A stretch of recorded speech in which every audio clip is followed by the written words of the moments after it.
Bienvenue, mesdames et messieurs, à votre bulletin d'information, le 15. En manchette, faillite chez Dufour Honda. La ville de la Malbaie honorée et nouveaux locaux pour la maison de la famille.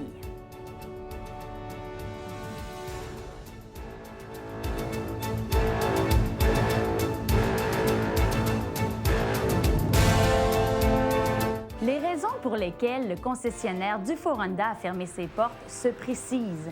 L'entreprise RYD Automobile Incorporée de la Malbaie, faisant affaire sous la raison sociale de Dufour Honda enregistrée, s'est placée sous la protection de la loi sur l'arrangement avec les créanciers.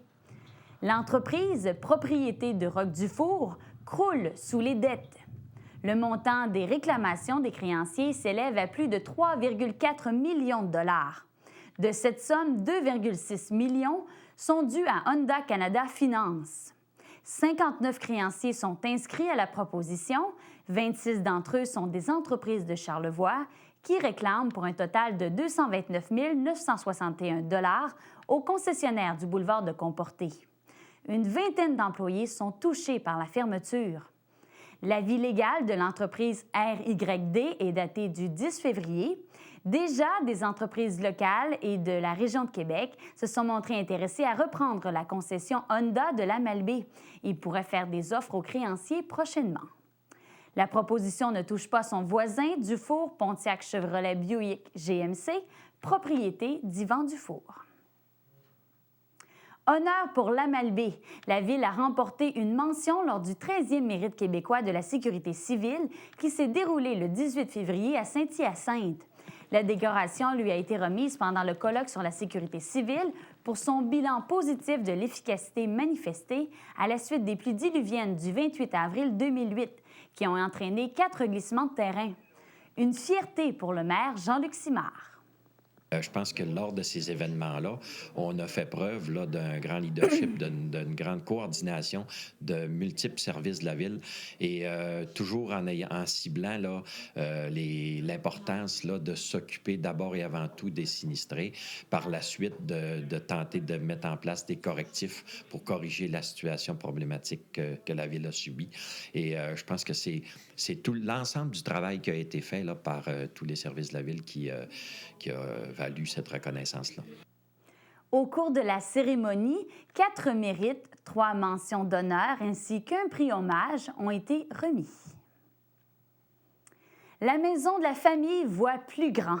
L'organisme vient de quitter ses locaux de l'école primaire Félix-Antoine Savard pour ceux du boulevard de Comporté à la Malbaie, tout juste au-dessus de l'entreprise Service Infocom. Le conseil d'administration a inauguré ses nouveaux locaux le 19 février devant ses partenaires.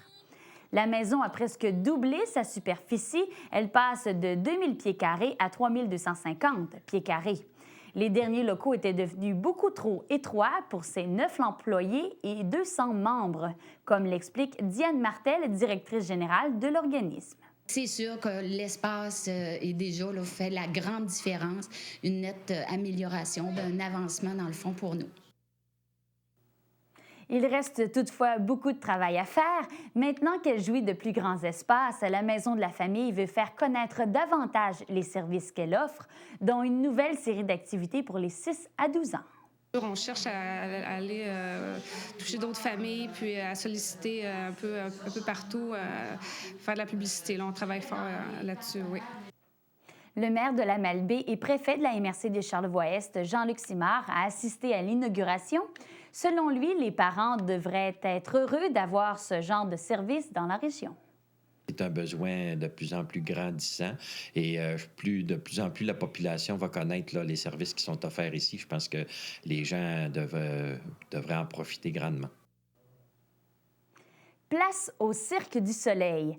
La multinationale a officiellement lancé les festivités entourant son 25e anniversaire le 18 février à ses bureaux de Montréal.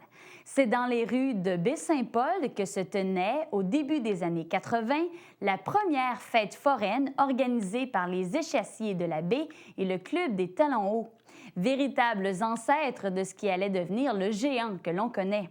La ville de Baie-Saint-Paul organisera une grande fête afin de souligner la contribution majeure du cirque à la vocation culturelle de la ville.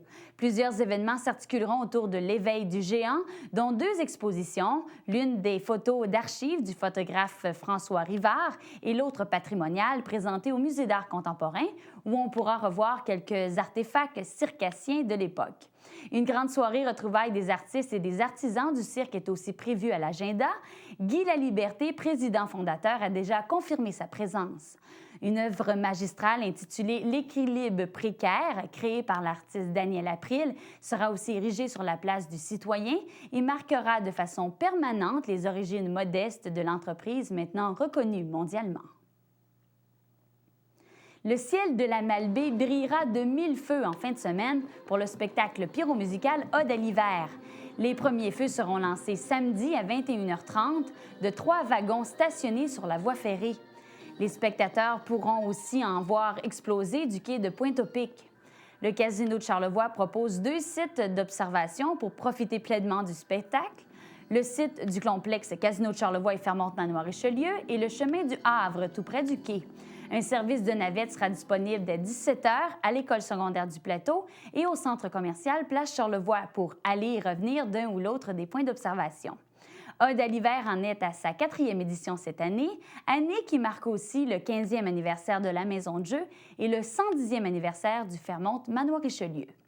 Le spectacle rendra hommage au Cirque du Soleil, un clin d'œil pour souligner les 25 ans de fondation.